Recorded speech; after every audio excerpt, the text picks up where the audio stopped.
ጸጋ ወደ ህይወታችሁ ሲመጣ የሚታያችሁ አድራጊው ነው እንጂ እናንተ አይደላችሁ። ማርያም ምን አለች? ነፍሴ ጌታን ታከብረዋለች፣ መንፈሴ በመድኃኒቴ አምላክ ሐሴት ታደርጋለች አለችና ራሷን ማን ብላ ጠራችው? የባሪያይቱን ውርደት ተመልክቷልና። ትውልድ እኮ ብጽዕት እያላት ነው። እሷ ደግሞ ምን ትላለች? የባሪያይቱን ውርደት ተመልክተዋል። ክብር ለእግዚአብሔር ይሁን። እንስት ብቻ አይደለም ያሉት፣ ከአቅማቸው በላይ። ስሙኝ፣ ከአቅምህ በላይ ከሆነ ጸጋ። ኧረ አሜን።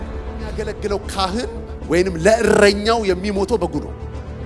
በብሉይ ኪዳን አይደል? የሚሰዋው በግ ነው የሚሞትለት። ካህኑ ራሱ ደም ይዞ ነው የሚገባው።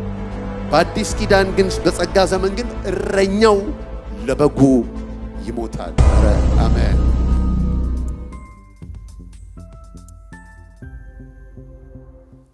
ያልባከነ ጸጋ። ሁለተኛ ቆሮንቶስ ምዕራፍ 8 ነው የምናየው። ከሱ በፊት ግን ሁለተኛ ቆሮንቶስ ምዕራፍ 6 ቁጥር 1 ላይ የእግዚአብሔር ቃል ሲናገር ምን ይላል? አብረን እየሰራን የእግዚአብሔርን ጸጋ በከንቱ እንዳትቀበሉ ደግሞ እንለምናለን ይላል። አብረን እየሰራን የእግዚአብሔርን ጸጋ በምን እንዳትቀበሉ? በከንቱ እንዳትቀበሉ እንለምናለን ብሎ ይናገራል። እንደገና አንደኛ ቆሮንቶስ 15:10 ላይ ነገር ግን በእግዚአብሔር ጸጋ የሆንኩ እኔ ነኝ፣ ለኔ የተሰጠ ጸጋ ከንቱ አልነበረም። ዋው! እንደገና ገላትያ 2:21 ላይ የእግዚአብሔርን ጸጋ አልጥልም ብሎ ይናገራል። እንግዲህ እነዚህ ሐሳቦች ጠቅለል አድርጌ ሳመጣው እነዚህ ሐሳቦች የሚናገሩት ምንድነው? ጸጋ በህይወታችን ከንቱ እንዳይሆን። ጸጋ በህይወታችን ምን ሊሆን ይችላል? ከንቱ ሊሆን ይችላል። ስለዚህ ጳውሎስ እንደውም ሲናገር በአንደኛ ቆሮንቶስ 15:10 ላይ ነገር ግን በእግዚአብሔር ጸጋ የሆንኩ እኔ ነኝ። እግዚአብሔር ይባረክ። የሆንኩትን ሁሉ የሆንኩት ከምን የተነሳ ነው? ከጸጋው የተነሳ ነው። ያደረገኝ የእግዚአብሔር ጸጋ ነው እያለ። ዋው! ለዚህ ነው እኮ በኤፌሶን ሲናገር የሚገርም ነገር ይናገራል። ምን ብሎ ይናገራል? እግዚአብሔር በክርስቶስ ኢየሱስ ተሰርቶ ያለቀውን ነገር ሁሉ ካስቀመጠ በኋላ አንድ የሚገርም ነገር ተናገረ። ምን አለ? የጸጋው ክብር ይመሰገን ዘንድ ይህንን አደረጋል። ዋው! ይህን ዊክ እንደውም የምስጋና ሳምንት ስለሆነ ከምናመሰግንበት ነገር አንዱ ስለ እግዚአብሔር ጸጋ ነው። የዳንበት ጸጋ፣ የምንቀደስበት ጸጋ፣ ልጁን የምንመስልበት ጸጋ፣ የምናገለግልበት ጸጋ። ህይወት ከጸጋ ተለይቶ አይታይም። ያያችሁ እና ጳውሎስ ምን አለ? ለኔ የተሰጠ ጸጋ ከንቱ አልነበረም ብሎ ይናገራል። ጸጋ ለእያንዳንዱ ሰው ተሰጥቷል። አሁን በቀላሉ ብነግራችሁ የህይወት ጸጋ አለ፣ ደግሞ የአገልግሎት ጸጋ አለ። ሰዎች የተሰጣቸውን ጸጋ ሳይጠቀሙበት ዝም ብለው ቢያሳልፉት ያ ጸጋ ምን ሆኗል ማለት ነው? ከንቱ ሆኗል ማለት ነው። ለእያንዳንዳችን እግዚአብሔር የሰጠው ጸጋ አለ፣ እንድናገለግለው የሰጠን ጸጋ አለ። ሌላው ደግሞ ለህይወት የተሰጠ ጸጋ አለ። ለህይወት በተሰጠን ጸጋ ልጁን ወደ መምሰል ካልመጣንበት ትርጉም የለውም እና ይህንን ነው መጽሐፍ የሚነግረን። ስለዚህ ለኔ የተሰጠ ጸጋ ከንቱ አልነበረም። ያያችሁ እና ይሄንን ጳውሎስ ይናገራል። እንደገና ገላትያም ላይ የእግዚአብሔርን ጸጋ አልጥልም ብሎ ሲናገር እናያለን። እና ዛሬ እንግዲህ የምንጸልየው የምንማረው የእግዚአብሔር ጸጋ በእኛ ህይወት እንዲደክም እንጂ ጸጋውን እንዳንጥለው፣ እንዳናቃልለው፣ እንዳይባክን የመጣበትን ዓላማ በህይወታችን እንዲፈጽም ነው። ክብር ሁሉ ለእግዚአብሔር ይሁን። ዛሬ የምናገርበት ሐሳብ እንግዲህ መልእክቴ ሁለተኛ ቆሮንቶስ ምዕራፍ 8 ላይ ሆናል። ወንድሞች ሆይ ለመቄዶንያ አብያተ ክርስቲያናት የተሰጠውን የእግዚአብሔርን ጸጋ እናስታውቃችኋለን። በብዙ መከራ ተፈትነው ሳሉ የደስታቸው ብዛት የድህነታቸውን ጥልቀትና የልግስነታቸውን ባለጠግነት አብዝቷል። እንደ አቅማቸው መጠን ከአቅማቸውም የሚያልፍ እንኳን ወደው እንደሰጡ እመሰክርላችኋለሁ። ለቅዱሳን በሆነው አገልግሎት እንዲተባበሩ ይህን ቸርነት በብዙ ልመና ከኛ ይለምኑ ነበር። አስቀድመው በእግዚአብሔር ፈቃድ ራሳቸውን ለጌታ ለእኛም ሰጡ እንጂ እንዳሰበን አይደለም ይላል። ክብር ለእግዚአብሔር ይሁን። በእግዚአብሔር ጸጋ የሆንኩ እኔ ነኝ ይላል።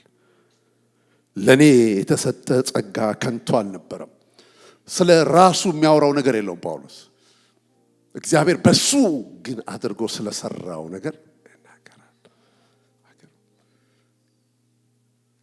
የሆንኩትን ሁሉ የሆንኩት ላስት ዊክ ነግሬያቸዋለሁ። አሳዳጅ ነበርኩኝ። ነፍሰ ገዳይ ነበር አይደል ጳውሎስ? ነፍሰ ገዳይ እኮ ነበር። እስጢፋኖስ ሲወገር ጠባቂ ነበረ። ሰውን በራሱ መንገድ የእግዚአብሔርን ሐሳብ የሚያሳድድ ክርስቶስን የሚያሳድድ ሰው ነበር። ለዚህ ነው እኮ አንተ የምታሳድደኝ እኔ ናዝሬቱ ኢየሱስ ነኝ ብሏል። እና አንድ ነገር በሕይወታችሁ ከተገኘ ጸጋው ሃሌሉያ። ይህንን ጳውሎስ የሚናገረው ጸጋው። እዚህ ላይ በጣም የምወደውን ሐሳብ ነው ዛሬ የማካፍላችሁ። ወንድሞች ሆይ ለመቄዶንያ አብያተ ክርስቲያናት የተሰጠውን የእግዚአብሔርን ጸጋ እናስታውቃችኋለን ይላል። ዲክላሬሽን ነው። ወንድሞች ሆይ ለመቄዶንያ አብያተ ክርስቲያናት አንድ ቤተ ክርስቲያን ሳትሆን በእስያ ያሉ ብዙ አብያተ ክርስቲያናት ናቸው። በዋናነት የሚጠቀሱት የፊልጵስዩስና የተሰሎንቄ ቤተ ክርስቲያን ናቸው። ስለ ተሰሎንቄ ቤተ ክርስቲያን ታውቃላችሁ፣ ስለ ፊልጵስዩስ ቤተ ክርስቲያን ታውቃላችሁ። ስለ እነሱ የተሰጠውን የእግዚአብሔርን ጸጋ እናስታውቃችኋለን። ዋው! አጀማመሩ በጣም ይገርማል። ጸጋው በሕይወታቸው የሰራውን ጸጋው በሕይወታቸው ያደረገውን ነገር ከማድረግ አልጀመረም ጳውሎስ። በጣም አስደናቂ የሆነ እጅ ባፍ ላይ የሚያስጭን ታሪክ ያላቸው ሰዎች ናቸው። ስለ ሰዎቹ አላወራም። ያወራው በእነሱ ውስጥ የሰራውን የእግዚአብሔርን ጸጋ።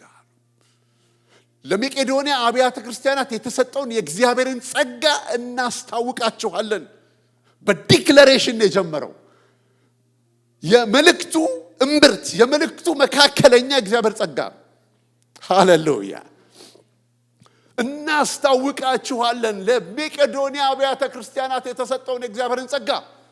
ጸጋው እንዴት እንዳደረጋቸው ተሰሎንቄ ላይ ሄዳችሁ ብትመለከቱ በጣም ይገርማል። ለ2 ዊክስ ወይንም ለ3 ዊክስ 3 ወይንም 2 ሳምንት ነው ጳውሎስ ተቀምጦ ወንጌል ሰብኳቸው ሄደው። ነገር ግን ከጣዖታት እንዴት ዘወር እንዳላችሁ ይላቸዋል። የእምነታችሁ ስራ፣ የፍቅራችሁ ድካም በአካባቢው ባሉ አብያተ ክርስቲያናት ሁሉ ተወርቷል ይላቸዋል። የሚወራ እምነት፣ የሚወራ ፍቅር፣ የሚወራ መጠባበቅ እንደነበራቸው ጳውሎስ ይናገራል። ስለ እነሱ የተሰጠውን ጸጋ አሳውቃችኋለሁ ይላቸዋል። ዋው!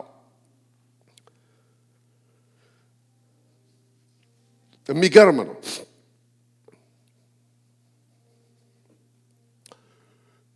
ሲጀምር ጸጋውን ከነገራቸው በኋላ በብዙ መከራ ተፈትነው ሳሉ፣ እስቲ ብዙ መከራ በሉ። የመከራ ናዳ እላያቸው ላይ እየወረደ ነው። በብዙ መከራ ተፈትነው ሳሉ ጳውሎስ ራሱ ከተሰሎንቄ ሲወጣ መከራ በስቶበት ነው። ታውቃላችሁ፣ ሰዎቹ ገና አዲስ ክርስቲያን ሆነው በብዙ መከራ ውስጥ የሚያልፉ ነበሩ። በብዙ መከራ ውስጥ ተፈትነው ሳሉ በጣም ነው የሚገርመው። የደስታቸው ብዛት ይላል። በጣም ነው የሚገርመው። ጸጋ ማለት የመጣው መከራ አንተን መቀየር ሲያቆም ማለት ነው። ስፍራህን ሳትለቅ፣ ቦታህን ሳትለቅ፣ እግዚአብሔር ያስቀመጠህ ቦታ ላይ ቆመህ ስትገኝ ችግሩን ታሳልፈዋለህ፣ ወጀቡን ታሳልፈዋለህ፣ ማዕበሉን ታሳልፈዋለህ። አንተ ግን አታልፍም። ጸጋ የሚያደርግ ይሄ ነው። ጸጋ ችግር፣ ቻሌንጅ፣ ተግዳሮት አያስቆምም። ታልፈዋለህ፣ ግን አይነካህም።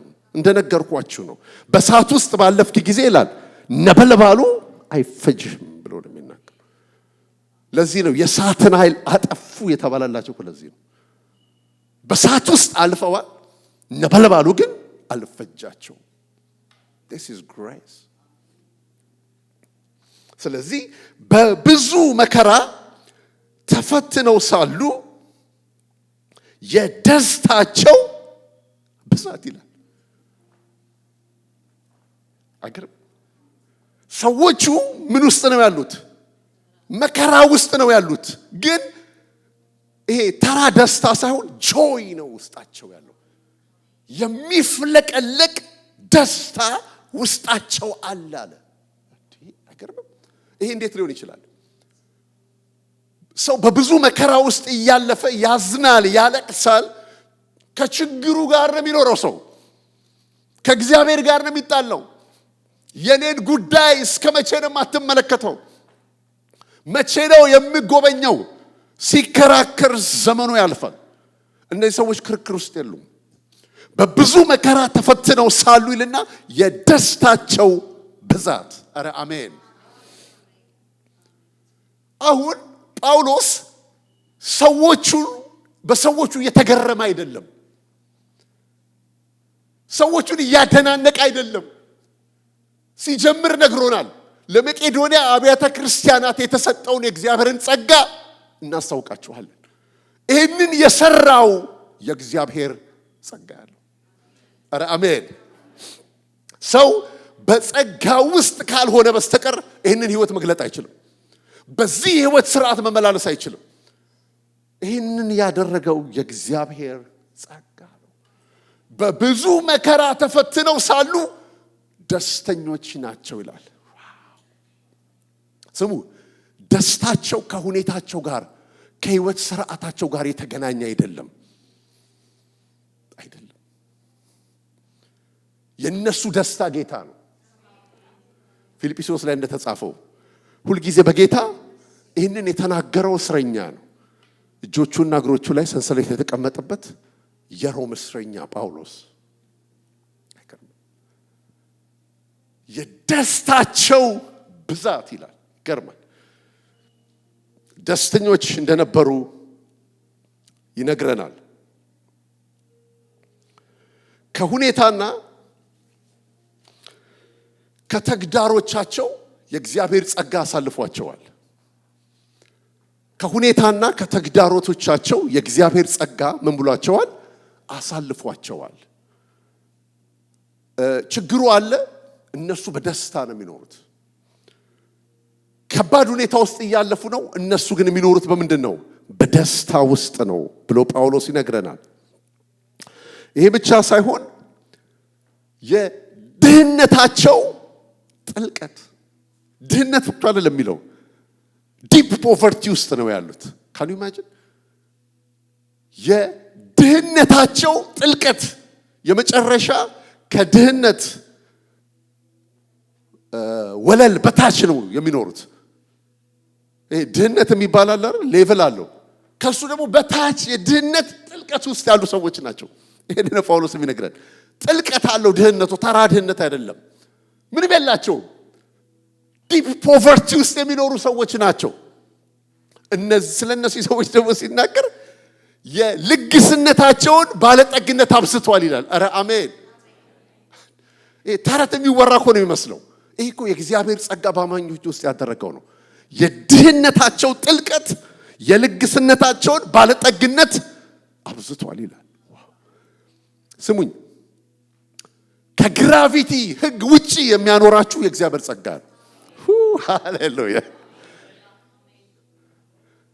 ሮሜ ላይ ወደፊት እንማራለን። ሮሜ 8 ላይ የህይወት መንፈስ ህግ የሚለው እሱን ነው። ልክ አውሮፕላን ታውቃላችኋል፣ ከግራቪቲው በላይ ነው የሚሄደው። ግራቪቲ አንድ ነገር ከተወረወረ ወደ ታች ምን ማለት አለበት? አለቀ። ከግራቪቲው ህግ በላይ ነው አውሮፕላን የሚሄደው። ልክ እንደዚሁ በጸጋ መኖር ስትጀምሩ ከሰው ስርዓት ትወጣላችሁ፣ ከሰው ቀመር ትወጣላችሁ፣ ከሰው ፍልስፍና ትወጣላችሁ። ይህንን ነው እግዚአብሔር ጸጋ የሚያደርገው።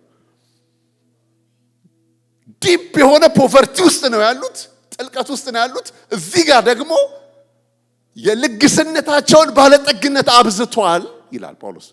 ምን እያለ ነው? ገንዘብ በኢየሩሳሌም ላሉ ቅዱሳን ገንዘብ ካረዳን እያሉ ጦርነት ውስጥ ናቸው። ልመና ይዘዋል። ስሙኝ፣ ሰው የሚሰጠው ካለው ነው የሚሰጠው። ከሌለው ከየት ይሰጣል? ከሌላችሁ እግዚአብሔርም አይጠይቃችሁም። በቃ ከሌለ የለህም ነው። እነዚህ ሰዎች ግን እንደዚህ አይደሉም። ከአቅማቸው በላይ። በጣም የሚገርም ቃል እኮ ነው ወገኖች፣ እንዴት እንዳያችሁት አላቅም። እንደ አቅማቸው መጠን ሳይሆን ከአቅማቸው የሚያልፍ እንኳን ወደው እንደሰጡ እንመሰክራለን። እንስጥ ብቻ አይደለም ያሉት፣ ከአቅማቸው በላይ። ስሙኝ፣ ከአቅምህ በላይ ከሆነ ጸጋ ነው። ኧረ አሜን። በራስህ አቅም ክርስትናን እየኖርክ ከሆነ አንተ ነው እየኖርክ ያለኸው። ጸጋ ውስጥ የምትኖር ከሆነ ግን ከአቅም በላይ ነው የምትኖረው። ኧረ አሜን። በእንትን በምንድን ነው ኤቭሪ መንዝ በምታመጣው ገንዘብ አይደለም የምትኖረው። በቼክ አትኖርም አንተ፣ በፌቨር ነው የምትኖረው። ኧረ አሜን። ስላለህ አይደለም የምትኖረው፣ ስለሚያኖርህ ነው የምትኖረው። ጸጋ ብሎ የሚለው ይሄን ነው። እነዚህ ሰዎች የላቸውም፣ ከአቅማቸው በላይ እንደሰጡ እመሰክራለሁ። ቢቀርብ ይሄ ሰው ሊያረገው የሚችለው ነገር አይደለም። የጸጋ ዓለም ውስጥ ስትገቡ፣ በእግዚአብሔር ጸጋ መኖር ስትጀምሩ እናንተ ትጠፉና የሰማይ ሕይወት ስርዓት እናንተ ላይ ዳውንሎድ ይደረጋል።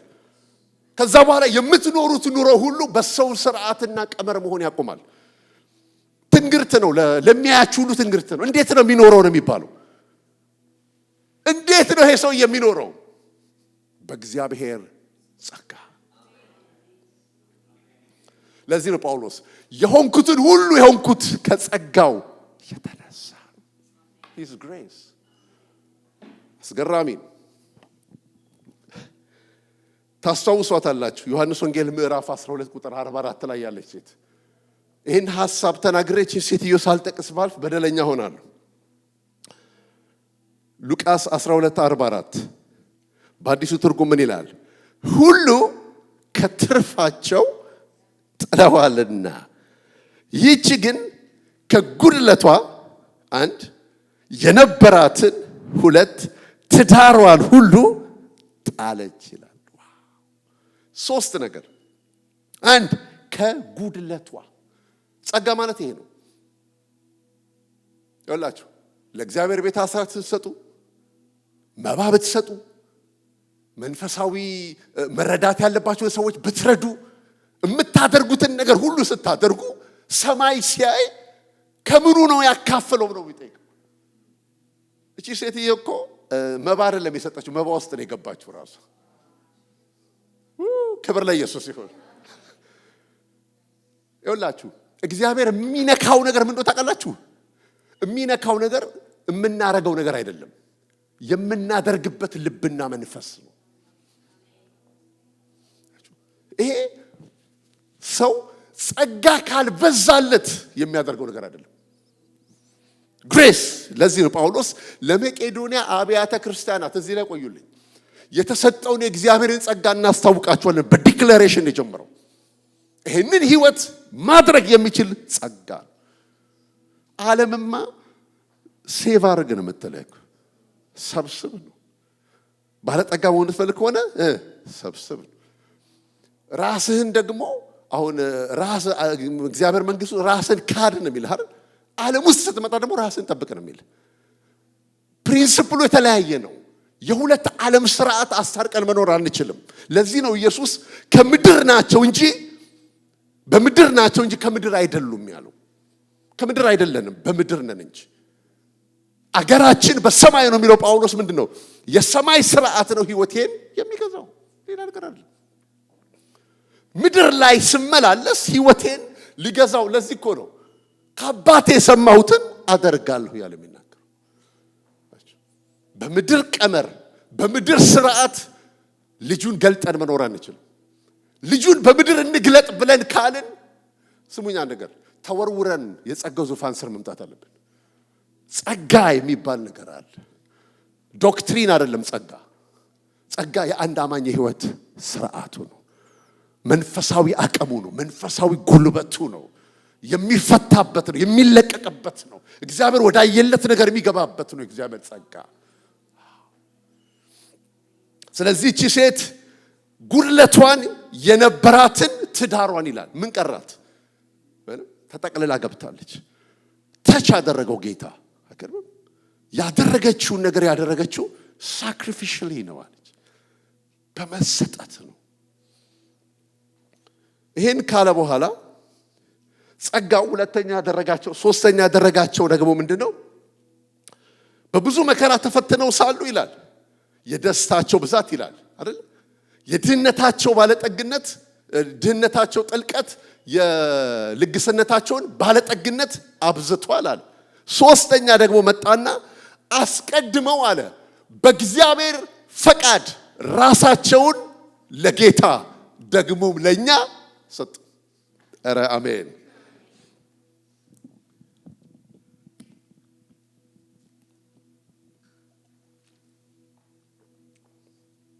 ጸጋ ምን እንደሚያደርጋችሁ እንገራችሁ።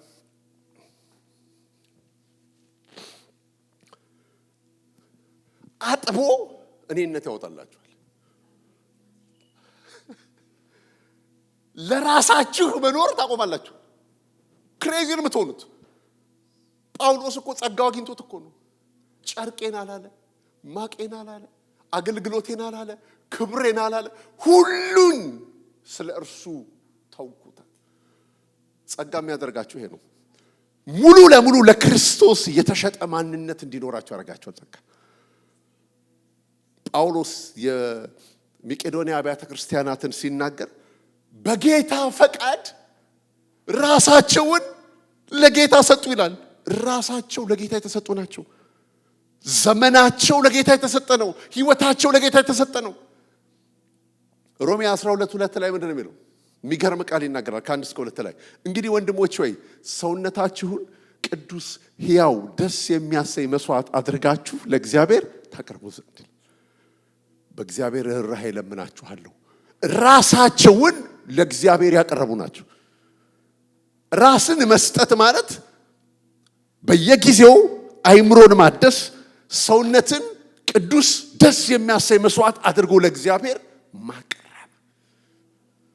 ውሰደው በቃ ማንነቴን ወደ ማለት ጸጋ ሲያገኛችሁ አጥያጠኝነትና ዓለማዊ ምኞትን ትክዳላችሁ። እኔነት ከእናንተ ውስጥ ታጥቦ ይወጣል። ፈቃድ የሚባል ነገር አይኖራችሁም። ለገላግላችሁ መሪ ትለቃላችሁ። እስረኛ ናችሁ። የፍቅሩ እስረኛ ናችሁ። የመንግስቱ እስረኛ ናችሁ። የምትፈልጉትን ማድረግ አትችሉም፣ የሚፈልገውን እንጂ። ጸጋ የሚያደርገን ይሄ ነው። የተሸጠ ማንነት ይኖራችኋል። This is grace። ታውቃላችሁ ጳውሎስ ሮሜ 7 ላይ የምወደውን ያንን አላደርግም አይደል ያለው? ገልብጣችሁ አንብቡት። በኃጢአት አይደለም በፈቃዳችሁ። አሁን ደግሞ ጸጋ ዓለም ውስጥ ስትገቡ የምትወዱትን አታደርጉም፣ የሚወደውን ታደርጋላችሁ። ምክንያቱም ጸጋ የሚያደርጋቸው ያንን ነው። እነዚህ ሰዎች ተመልከቱ ያላቸውን ኳሊቲ፣ ደስተኞች ናቸው። ከአቅማቸው በላይ ይሰጣሉ። ሶስተኛ ደግሞ ራሳቸውን ለጌታ ያስገዙ ሰዎች ናቸው። ራሳቸውን ለጌታ ሰጡ ይላል። ለዚህ ነው ኢየሱስ ክርስቶስ ሲናገር ሊከተለኝ የሚወድ ቢኖራል ራሱን ይካድ መስቀሉንም ተሸክሞ ይከተላል።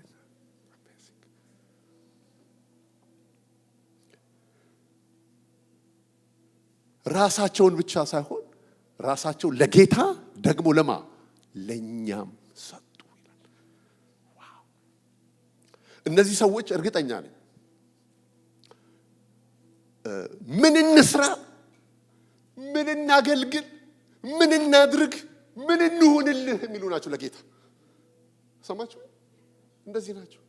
እግዚአብሔር ቤት ውስጥ መጥተው ለእግዚአብሔር ምን ልሁንልህ ጳውሎስ ስለ ጢሞቴዎስ ሲናገር ኑሯችሁን ሳውቅ ደግሞ ፈጥኜ ጢሞቴዎስን ልልክላችሁ በጌታ በኢየሱስ ክርስቶስ ተስፋ አደርጋለሁ ይላል። እንደርሱ ያለ ስለ በብዙ ቻሌንጅ ውስጥ ነው ያለፈው። ተሰሎንቄ ግን እንደርሱ አልነበረም። ተሰሎንቄ ሲገባ ጳውሎስ እንዴት ነው የተቀበሉት? ቃላችንን እንደ እግዚአብሔር ቃል አድርጋችሁ ስለተቀበላችሁ አመሰግናለሁ ይል ነበር። እንደውም እንደ እግዚአብሔር መልአክ ነው የተቀበላችሁኝ እያለ ሲናገር እነዚህ ሰዎች የተፈወሱ ሰዎች ነበሩ። አስገራሚ ነው። ራሱ ደግሞ ጳውሎስ አካውንተብል ነበር። ገላትያ 2:1-3 ሄዳችሁ ተመልከቱ። በእንደዚህ አይነት ቅባት በእንደዚህ አይነት መረዳት የሚያገለግል ሰው አእማድ መስለው ለሚታዩት ለያዕቆብ፣ ለዮሐንስ ደግሞ ለጴጥሮስ ራሴን አካውንተብል አድርጌ ነበር ይላል።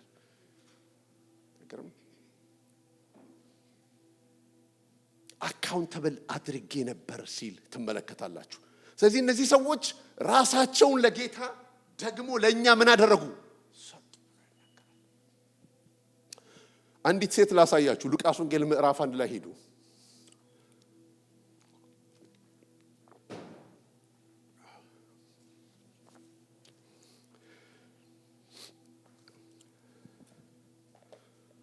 ሉቃስ ምዕራፍ 1 ቁጥር 26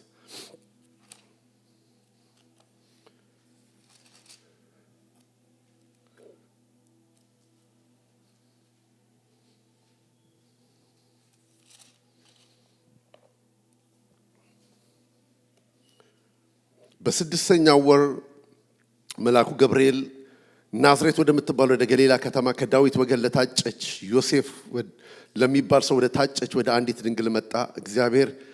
ከእግዚአብሔር ዘንድ ተላከ። የድንግሊቱም ስም ማርያም ነበር። መልአኩም ወደ እርሷ ገብቶ ደስ ይበልሽ፣ ጸጋን የሞላብሽ ሆይ ጌታ ካንቺ ጋር ነው፣ አንቺ ከሴቶች መካከል የተባረክሽ ነሽ አላት። እርሷም ባየችው ጊዜ ከንግግሩ በጣም ደነገጠችና ይህ እንዴት ያለ ሰላምታ ነው ብላ አሰበች። መልአኩም እንዲህ አላት፣ ማርያም ሆይ በእግዚአብሔር ፊት ጸጋን አግኝተሻል፣ አትፍሪ። እነሆ ትጸንሻለሽ፣ ወንድ ልጅ ትወልጃለሽ እያለ ይቀጥላል። መልአኩ ወደ አንዲት ድንግል መጥቶ የነገራት ነገር በጣም ከባድ ነገር ነው።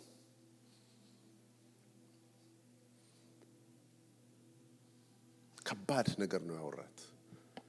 ከዚህ በፊት ሆኖ የማያውቅ ነገር ነው። ምክንያቱም ድንግል ከወንድ ጋር ሳትገናኝ ልትጸንስ አትችልም። ሆኖ የማያውቅ ነገር ነው። ተደርጎ የማያውቅ ነገር ነው። ትጸንሻለሽ፣ ወንድ ልጅም ትወልጃለሽ፣ ስሙንም ደግሞ ማትያዋለሽ ኢየሱስ ትያዋለሽ። እሱም ሕዝቡን ከኃጢአታቸው ምን ያደርጋቸዋል? ያድናቸዋል። መልአክ ነው መጥቶ ያናገራት። እንዴት ያለ ሰላምታ ነው ብላ ማርያም ስትቀበል እናያለን። መልአኩ ወደ እርሷ ገብቶ አንድ ነገር ነው ያላት፣ ደስ ይበልሽ ጸጋን የተሞላሽ ሆይ። አዲስ ኪዳን ይሄ ነው። ጸጋ ሳይመጣ ትእዛዝ አይመጣም። ጸጋ ሳይመጣ ቃል አይወጣም ከሰማይ። ብሉይ ነው ከትእዛዝ የሚጀምረው፣ አዲስ ኪዳን ከጸጋ ነው የሚጀምረው። ማርያም እንዲህ አይነት ከባድ ሪስፖንሲቢሊቲ እንድታምን የረዳት የእግዚአብሔር ጸጋ ነው። ምክንያቱም አንድ ሴት ከጋብቻ ውጪ አርግዛ ከተገኘች በአይሁድ ሕግ ተወግራ ትሞታለች። ይሄ እኮ አንድ አይሁዳዊ የሚያውቀው ነገር ነው። ማርያም ግን ይህንን እንኳን መቀበል እንድትችል የረዳት የእግዚአብሔር ጸጋ ነው። ጸጋን የሞላብሽ ሆይ ምንም ይበላት። ከዛ በኋላ ትሰማዋለች። ምንም ይበላል ይቻላል የሚል አቅም፣ መንፈሳዊ አቅም ውስጡ አገባ። ከዚህ በፊት ሆኖ የማያውቅ ነገር እንድታምን እንድትታዘዝ ያደረጋት ይሄ ጸጋ እንደሆነ እንመለከታለን። ስሙኝ። ከዛ በኋላ ማርያም ስትናገር ምን አለች? ነፍሴ ጌታን ታከብረዋለች አለች። መንፈሴ በመድኃኒቴ ሐሴት ታደርጋለች። የባሪያይቱን ውርደት ተመልክቷልና እነሆ ትውልድ ሁሉ ብፅዕት ይሉኛል። ብርቱ የሆነ እርሱ በእኔ ታላቅ ነገር አድርጓልና አለ ይችላል። ይገርማል። ይሁላችሁ ስሙኝ። ጸጋ ወደ ህይወታችሁ ሲመጣ የሚታያችሁ አድራጊው ነው እንጂ እናንተ አይደላችሁ። ሰማችሁ? ይሄ ማይንድ ሴት ነው ጸጋ። ልክ ጸጋ ሲያገኛቸው ሰዎች መጀመሪያ የሚታያቸው ሰሪው ያደረገው ነው። ማርያም ምን አለች? ነፍሴ ጌታን ታከብረዋለች፣ መንፈሴ በመድኃኒቴ አምላክ ሐሴት ታደርጋለች አለችና ራሷን ማን ብላ ጠራችው? የባሪያይቱን ውርደት ተመልክቷልና። ትውልድ እኮ ብፅዕት እያላት ነው። እሷ ደግሞ ምን ትላለች? የባሪያይቱን ውርደት ተመልክተዋል። ክብር ለእግዚአብሔር ይሁን። ጸጋ የገባቸው ሰዎች ዓለም ሲያደንቃቸው፣ ዓለም ስለነሱ ሲያወራ እነሱ ራሳቸውን የሚሉት የባሪያይቱን ውርደት ተመልክቷልና አለች። በጣም አስደናቂ ነገር ተናገረች። ብርቱ የሆነ እርሱ በኔ ታላቅ ነገር አድርጓል አለች። ኧረ አሜን! እስቲ ብርቱ የሆነ እርሱ በሉ። በእኔ ታላቅ ነገር አድርጓል። ጸጋ ማለት ይሄ ነው። እኛ አይደለንም። ብርቱ የሆነ እርሱ። ትውልድ እኮ ብፅዕት እያላት ነው። ሰማይ ከሴቶች መካከል አንቺ የተባረክሽ ነሽ፣ የማህፀንሽን ፍሬ የተባረከ ነው እያላት ነው። ማርያም ደግሞ ምን ትላለች? የባሪያይቱን ውርደት ተመልክቷልና አለች። ብርቱ የሆነ እርሱ በኔ ጸጋ ማለት ነው ወገኖች። ብርቱ የሆነ እርሱ በኔ ታላቅ ነገር አድርጓል አለች። ማርያምን ማርያም ያደረጋት የእግዚአብሔር ጸጋ ነው። ዋው! ተመርጠሻል አላት። ጸጋ ሞልቶብሻል አላት። ማርያም እኮ እኔ ስሙኝ፣ በጣም አንድ ነገር ልንገራችሁ፣ እንዴት ፔንፉል እንደሆነ አንድ ነገር ልንገራችሁ። አንዲት እናት ልጇ ሲገረፍ፣ ሲተፋበት፣ ሲዘበትበት ቁማ ማየት ጸጋ ይጠይቃል። አይመስላችሁ? ማርያም እስከ መስቀል ሞት እንደተከተለችው የምታውቁት፣ መስቀል ላይ ሆኖ ኢየሱስ ለዮሐንስ ምን አለው? እነኋት እናትህ አለው። መስቀል ድረስ ማርያም ተከተለዋለች ኢየሱስን።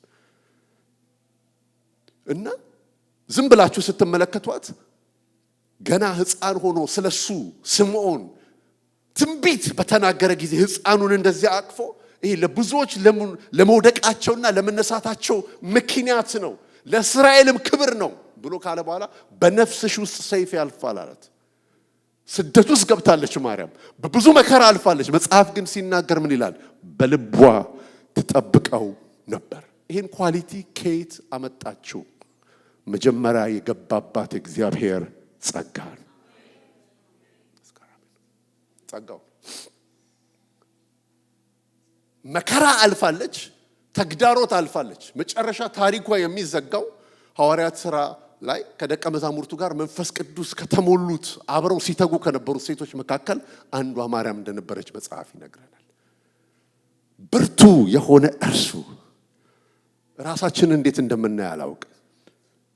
በእኛ አቅም፣ በእኛ ጉልበት፣ በእኛ ጡንቻ፣ በእኛ ነገር፣ በእኛ አይደለም፣ በጸጋው ብርቱ የሆነ እርሱ በኔ ታላቅ ነገር አድርጓል ብላለች። እግዚአብሔር የተባረከ ይሁን።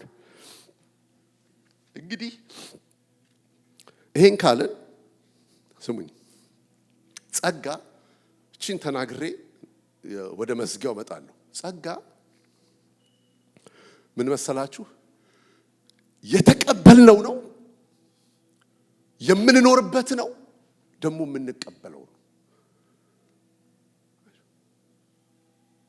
ጸጋ ተቀብለናል፣ ደግሞ እንቀበላለን። ለዚህ ነው ዕብራውያን 4:16 ላይ ቁልፍ የሆነ ቃል አለ።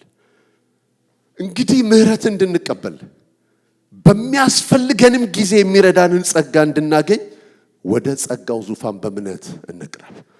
ይህን ቃል በጣም ብዙ ጊዜ እናወራዋለን፣ ግን መጽሐፉ ሲናገር ሁለት ነገር ይናገራል። አንደኛ ምሕረት እንድንቀበል፣ ሁለተኛ የሚረዳንን ጸጋ እንድናገኝ። ምህረት የምንቀበልበት እንደገና በሚያስፈልገንም ጊዜ የሚረዳንን ጸጋ እንድናገኝ ወደ ጸጋው ዙፋን እንቅረብ ይላል። አስፈላጊ ነው በጣም። ጸጋ ከየትም አይመጣም፣ ከጸጋው ዙፋን ስር ነው። ስለ ጸጋ ስለተማርን፣ ስለ ጸጋ ስላወቅን ጸጋ በእኛ ሕይወት ውስጥ ይሰራል ማለት አይደለም። የገባን እውነት አክቲቬትድ የሚሆነው ጸጋው በሕይወታችን የሚሰራው በጸጋው ዙፋን ስር ስንገኝ ነው። ዙፋኑ ሲሰየም የጸጋው ዙፋን፣ ይሄንን መጽሐፍ ቅዱስ የሚነግረን። ስለዚህ እግዚአብሔር ዙፋን ፊት የማንጠፋ በጸጋ የተሞላን ሰዎች እንድንሆን እግዚአብሔር ይፈልጋል። እንግዲህ ንጽጽር አሳያችሁና ዘጋዋለሁ። ንጽጽሩ ምንድነው?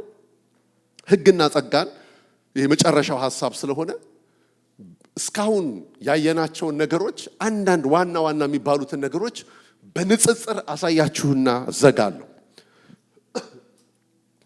ዮሐንስ ወንጌል ምዕራፍ 1 ቁጥር 16 ላይ እኛ ሁላችን ከሙላቱ ተቀበልን ይልና በጸጋ ላይ ጸጋ ተሰጥቶናል ካለ በኋላ ሕግ በሙሴ ተሰጥቶ ነበር ይላል። ሕግ በማን የተሰጠው? በሙሴ ነው። ዮሐንስ 1:17 ላይ ግን ጸጋና እውነት ግን በማን ሆነ? በክርስቶስ ሆነ ይላል። ሕግ ይዞልን የመጣው ሙሴ ነው። ጸጋን ይዞልን የመጣው ክርስቶስ ነው። እግዚአብሔር ይመስገን። ኦኬ፣ ዘሌዋውያን 18:19 ላይ ሲናገር የእግዚአብሔር ቃል ምን ይላል? ነገር ግን ባልንጀራህን እንደራስህ ምን በል? ውደድ። ይሄ ሕጉ ነው የሚለን። ባልንጀራህን እንደራስህ ውደድ። አሁን የመውደድ አቅሙ ሰው መውደድ ያለበት ከራሱ ነው አይደል? ውደድ የተባለው ትእዛዝ ነው፣ ማድረግ አለበት። ሕግ እንደሱ ነው የሚለን። አዲስ ኪዳን ግን እንደሱ አይደለም የሚለን። ጸጋ ግን እንደሱ አይደለም የሚለን። ዮሐንስ 15:12 እኔ እንደወደድኳችሁ እርስ በርሳችሁ ትዋደዱ ዘንድ ትእዛዜ ይቺ ነች። አያችሁ፣ ሕግ ውደድ ይልሃል። ጸጋ ደግሞ እኔ እንደወደድኳችሁ ምን በሉ ተዋደዱ ይላል። ዘዳግም 6:5 ላይ አንተም አምላክ እግዚአብሔርን በፍጹም ልብህ በፍጹም ኃይልህ ምን በል ውደድ። ሕጉ የሚለው ምንድን ነው? አምላክህን ውደድ። እግዚአብሔር በፍጹም ኃይልህ በፍጹም ልብህ በፍጹም መንፈስ ምን በለው ውደደው ብሎ ነው ሕግ የሚነግረን። አዲስ ኪዳን ግን እንደሱ አይደለም። ጸጋ ግን እንደሱ አይደለም። ፍቅር እንደዚህ ነው ይላል። እግዚአብሔር እርሱ ራሱ እንደወደደን ስለ ኃጢአታችን ማስተሰሪያውን ዘንድ ልጁን እንደላከ እንጂ እኛ እግዚአብሔርን እንደወደድ ነው አይደለም ይላል። ሃሌሉያ። እንደገና አንደኛ ዮሐንስ 4:19 ላይ እርሱ አስቀድሞ ወዶናልና እሱ በወደደን ፍቅረኛ ደግሞ እንወደዋለን ይላል። ዘሌዋውያን 11:4 ላይ ደግሞ ምን ይላል? እኔ እግዚአብሔር አምላካችሁ ነኝና ሰውነታችሁን ቀድሱ፣ ቅዱሳንም ሁኑ። እኔ ቅዱስ ነኝና በምድር ላይ በሚሳብ ተንቀሳቃሽ ሁሉ ሰውነታችሁን አታርክሱ ይላል። ስለዚህ እዚህ ጋር ምንድን ነው የሚለው? ሰውነታችሁን ምን በሉ?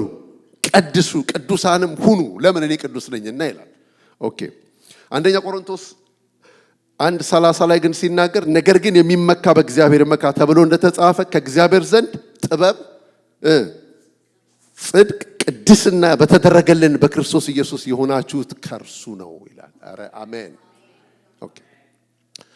ኦልድ ቴስተመንት ላይ ተቀደስ ነው የሚልህ። መቀደስ የምትችልበትን ማንነት አይሰጥህም። እዚህ ጋር ግን ከቀደሰህ በኋላ ቅድስናን ግለጥ ይልሃል። ይሄንን ነው የሚናገረው። ሕጉ ምን ይላል? ሮሜ 10:5 ላይ አድርግና በሕይወት ኑር ይልሃል። ሙሴ ከሕግ የሆነውን ጽድቅ የሚያደርግ ሰው በእርሱ በሕይወት ይኖራል ይላል። ከሕግ የሆነውን ጽድቅ ምን የሚል የሚያደርግ በምን ይኖራል? በሕይወት ይኖራል ይላል። አድርግ በሕይወት ኑር ይላል። ጸጋ ምን ይላል? በአዲስ ኪዳን እመንና በሕይወት ኑር። ሮሜ 4:5 ነገር ግን ለማይሰራ ኃጢአተኛውን የሚያጸድቅ ለሚያምን ሰው እምነቱ ጽድቅ ሆኖ ይቆጠርለታል። ሌላው ሕጉ ፍላጎት ብቻ ነው የሚሰጥህ። ማለት እግዚአብሔር ጽድቅን ከሰው ልጆች ይጠብቃል። እግዚአብሔር ጽድቅን ከሰው ልጆች ይጠብቃል። የእግዚአብሔር ፍላጎት ያ ነው። አዲስ ኪዳን ግን እግዚአብሔር ጽድቅን ለሰው ልጅ ይሰጣል። እሱን ነው የሚናገረው።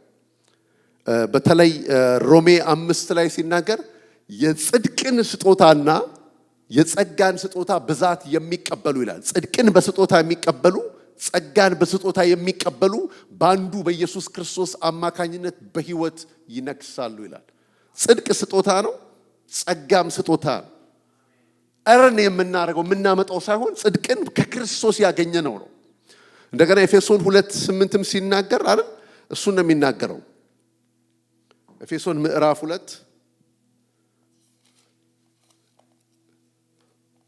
ጸጋው በእምነት አድኖናል ካለ በኋላ ይህም የእግዚአብሔር ስጦታ ነው እንጂ ከስራችን አይደለም ብሎ ይናገራል።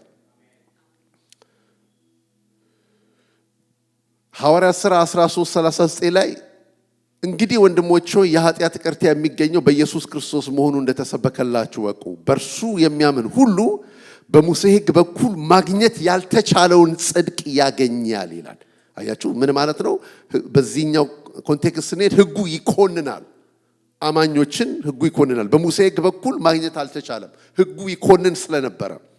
እንደገና ሐዋርያት ሥራ 13:39 ላይ ግን ሲናገር እንግዲህ ወንድሞች ሆይ የኃጢአት ይቅርታ የሚገኘው በኢየሱስ ክርስቶስ መሆኑን እንደተሰበከላችሁ እወቁ ይላል። እዛ ጋር ይኮንናል፣ እዚህ ጋር ደግሞ ምን ያደርጋል? ያጸድቃል። ሮሜ 8:2 ላይ ደግሞ እግዚአብሔር ቃል ሲናገር በክርስቶስ ኢየሱስ ያለው የሕይወት መንፈስ ሕግ ከኃጢአትና ከሞት ሕግ አርነት አውጥቶናል ይላል። እንግዲህ የኃጢአት ሕግና የሞት ሕግ ገሎን ነበር። ስለዚህ ሕጉ ምን አድርጎን ነበረ? ገሎን ነበረ። እዛው ሮሜ 8 ላይ ደግሞ የሕይወት መንፈስ ሕግ በክርስቶስ ኢየሱስ ያለው የሕይወት መንፈስ ሕግ ከኃጢአትና ከሕግ አርነት አውጥቶናል ይላል። ሕጉ ገሎናል፣ ጸጋው ደግሞ አርነት አውጥቶናል። ክብር ለእግዚአብሔር ይሁን። እየጨረስኩ ነው። ሌላው ሕግ የኃጢአት ዕውቀት ይሰጣል። ሕግ የኃጢአት ዕውቀት ይሰጣል። ሮሜ 7:7 ላይ በሕግ ባይሆን ኃጢአትን ባላወቅኩም ነበር። ሕጉ አትመኝ ባላለ ምኞትን ባላወቅኩ ነበር። ስለዚህ ሕጉ የሰጠኝ የኃጢአት ምንድን ነው? ዕውቀት ነው። ኃጢአትን ያወቅኩት በሕግ ነው አለ። ጸጋ ግን የኃጢአት መፍትሄ ይሰጣል። ኧረ አሜን። ለዚህ ነው ቲቶ 2:11 ላይ እስከ 13 ይህም ጸጋ ኃጢአተኝነትንና ዓለማዊ ምኞትን ክደን የተባረከውን ተስፋችንን እርሱን የታላቁ የአምላካችንን የመድኃኒታችን ኢየሱስ ክርስቶስ መገለጥ እየጠበቅን ራሳችንን በመግዛት በጽድቅ እግዚአብሔርን በመምሰል እንድንኖር ያስተምረናል ይላል። ሕግ የኃጢአት ዕውቀት ይሰጣል፣ ጸጋ ደግሞ የኃጢአት መፍትሄ ይሰጠናል ይላል። ኦኬ። ሕጉ የተሻረ ተስፋ ነው። ሕጉ የተሻረ ተስፋ ነው። ምክንያቱም ሕጉ ምንም ፍጹም አላደረገም። ስለዚህ የምትደክም የማትጠቀም ስለሆነች የቀደመው ስለሆነች የቀደመችው ትእዛዝ ተሽራለች ይላል። የቀደመው ሕጉ የተሻረ ተስፋ ነው። ጸጋ ደግሞ የተሻለ ተስፋ ነው። አሜን። ለዚህ ነው ዕብራውያን 7:18 ላይ ወደ እግዚአብሔር የምንቀርብበት የሚሻል ተስፋ ቃል አለን ይላል። ሌላው ሕጉ አሮጌ የፊደል ኑሮ ነው። ሮሜ 7 ላስት ታይም አይተነዋል። የአዲስ ኪዳን አገልግሎት የሚለውን ስንመለከት ላስት ዊክ በአዲሱ በመንፈስ ኑሮ እንገዛለን እንጂ በአሮጌው በፊደል ኑሮ አይደለም ይላል። ሕጉ አሮጌ የፊደል ኑሮ ነው። ጸጋ ደግሞ አዲስ የመንፈስ ኑሮ ነው። ሮሜ 7:6 ላይ በአዲሱ በመንፈስ ኑሮ እንገዛለን እንጂ በአሮጌው በፊደል ኑሮ አይደለም ይላል። እንደገና እዛው ላይ የፊደል አገልግሎት ነው ይለናል። ጸጋ ደግሞ የመንፈስ አገልግሎት ነው ብሎ ይናገራል። ስለ አገልጋዮች ሲናገር ደግሞ ሕጉ ደካሞችን ሊቀ ካህናት ያደርጋል ይላል። ደካማውን ሰው ሕጉ ሊቀ ካህናት ያደርጋል። ዕብራውያን 7:28 ሕጉ ድካም ያላቸውን ሊቀ ካህናት አድርጎ ይሾማል ይላል። ጸጋ ግን ፍጹም የሆነውን ይሾማል ይላል። ዕብራውያን 7:28 ከሕግ በኋላ የመጣው የመሐላ ቃል ግን ለዘላለም ፍጹም የሆነውን ልጅ ይሾማል ይላል። አሜን። ሌላው በጣም የሚገርመው ሕጉ መልካም ሰው ይኮንናል። ሕጉ መልካምን ሰው ይኮንናል። ምክንያቱም ያዕቆብ 2:10 ላይ ሕግን ሁሉ የሚጠብቅ ነገር ግን ባንዱ የሚሰናከል ማንም ቢኖር በሁሉ በደለኛ ይሆናል ይላል። አታመንዝር ያለው ደግሞ አትግደል ብሏል ይላል። አሁን 9 ነገር የሰራ ሰው ምን ችግር አለው? አንዱ የሚበድል ኢትስ ኦኬ አይደል? ግን ሕግ ጋር ቀልድ የለም። በዜሮ ነው የሚያባዛላችሁ። ሕጉ መልካም ሰው ይኮንናል፣ ጸጋ ግን ኃጢአተኛውን ያጸድቃል። ኧረ አሜን። አንደኛ ጢሞቴዎስ 1:15 ኃጢአተኞችን ሊያድን ክርስቶስ ኢየሱስ ወደ ዓለም መጣ የሚለው ቃል ሁሉ ሊቀበሉት የተገባና የታመነ ነው ይላል። ኧረ አሜን። እሱ ነው። ሌላው በሕጉ በጉ ለእረኛው ይሞታል። በጉ ለእረኛው ይሞታል። ዕብራውያን 9:19-21 ላይ ሙሴም ትእዛዛት ሁሉ እንደ ሕጉ ለሕዝብ ሁሉ ከተደረገው በኋላ የጥጆች የፍየሎች ደም ከውሃና የበግ ጠጉር ከሂሶጵም ጋር ይዞ እግዚአብሔር ያዘዘላችሁ የኪዳን ደም ነው ብሎ መጽሐፉን በሕዝቡ ላይ ረጨው ብሎ ይናገራል። ስለዚህ ለሚያገለግለው ካህን ወይንም ለእረኛው የሚሞተው በጉ ነው።